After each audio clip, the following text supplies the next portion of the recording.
Hey, it's Kirsty. And today we're not talking about the obvious celebrity headlines.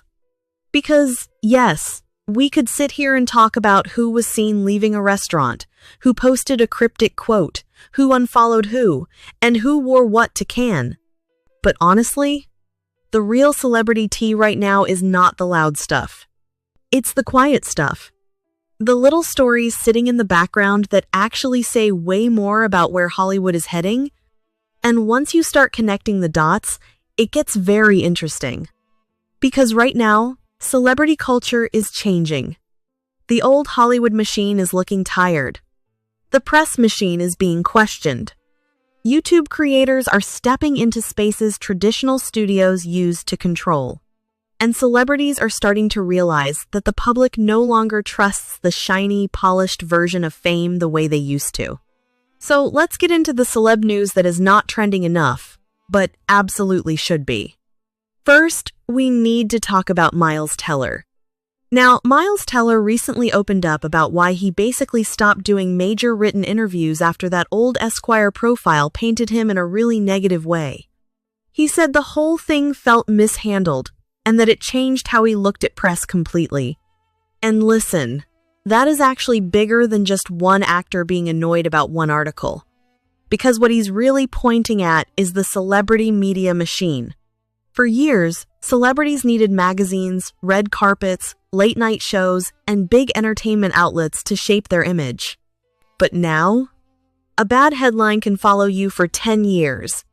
One profile can turn into your public personality. One sentence can become your brand, whether it's true or not. And that explains why so many celebrities now feel stiff, overtrained, and careful. People complain that celebs don't have personality anymore, but maybe the real issue is that every celebrity learned the same lesson. Be too honest, and they might use it against you. So now everybody gives safe answers. Everybody says the same 5 sentences. Everybody thanks the fans, praises the cast, says the project was special, and keeps it moving. Because the second they show too much real personality, the internet starts sharpening knives. And that is why Miles Teller's comments matter. It's not just about him. It's about why modern celebrities feel less human. The press wants access. The audience wants authenticity. But the second someone is actually authentic, the machine punishes them. And then we wonder why everyone sounds like they were built in a PR factory. Now let's talk about Quinta Brunson and Betty Boop. Because Quinta is developing and starring in a new Betty Boop movie. And honestly, this story should be way bigger. The film is expected to look at Betty Boop's origins, cultural impact, and the pressure between creativity and commercial control. And at first glance, people might just go, "Oh, cute, another reboot." But no, this is actually interesting. Because Betty Boop is not just some random cartoon character. She is one of the original pop culture icons. Before Instagram baddies, before pop stars had eras, before influencers were branding themselves into products, Betty Boop was already a character being sold, shaped, controlled, and projected onto the public. So when Quinta Brunson takes on that story, there is potential for something deeper. This could be about ownership, image, women in entertainment, how the industry creates an icon, profits from her, and then decides what she is allowed to be. And let's be real, Quinta is a very interesting choice because she has built her career by being funny, smart, relatable, and not overly manufactured. So her stepping into Betty Boop, that feels intentional. It's giving, let's take this cute little cartoon symbol and actually unpack what she represented. And I love that. Because Hollywood loves nostalgia, but sometimes nostalgia is lazy. They grab an old name, slap a modern cast on it, and hope people clap. But this one sounds like it could actually say something. Now, moving on, we need to talk about something that sounds boring but is actually huge. Hollywood is losing Hollywood. Film and TV production leaving Los Angeles has become such a serious issue that it's now part of the LA mayoral race conversation. The production crisis has hit workers hard, and turned into a political flashpoint.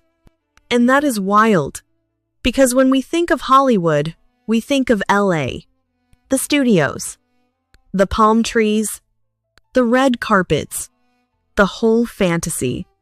But behind the scenes, productions are moving because filming in LA has become expensive, complicated, and in some cases just not worth it for studios. And this affects more than just celebrities.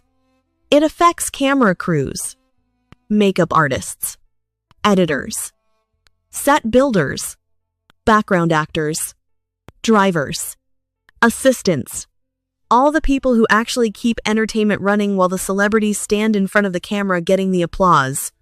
And this is where the celebrity machine starts looking shaky. Because if Hollywood is no longer the automatic center of entertainment, then what happens next? More creators filming from home. More podcasts replacing press tours. More YouTubers building their own studios. More celebrities going directly to fans instead of waiting for traditional media to approve them. Which brings me perfectly to Markiplier. Because Markiplier's Iron Lung getting a YouTube exclusive release is a much bigger deal than people realize. The film is set to be available for purchase exclusively on YouTube from the 31st of May, 2026. And this is where the old entertainment industry should be paying attention. Because YouTubers are not just reacting to movies anymore.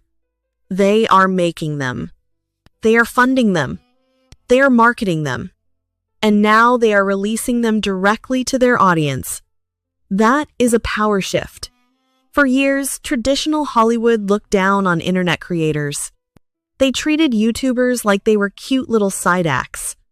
But now, creators have audiences that studios would beg for. They have direct trust. They don't need a magazine cover. They don't need a late-night interview. They don't need a studio executive telling them what audiences want. They already know, because they built the audience themselves. And that is why this story matters. Because if Iron Lung does well, it tells creators they don't have to wait for Hollywood to open the door. They can build their own door, kick it open, and charge admission. And that brings us to the bigger picture. Celebrity culture is not dying. But the old version of celebrity is definitely being dragged into a new era. The shiny, untouchable celebrity is fading. People want access, but not fake access. They want personality, but not PR-approved personality. They want fame, but they also want receipts. They want stars to be human, but they also punish them for being messy.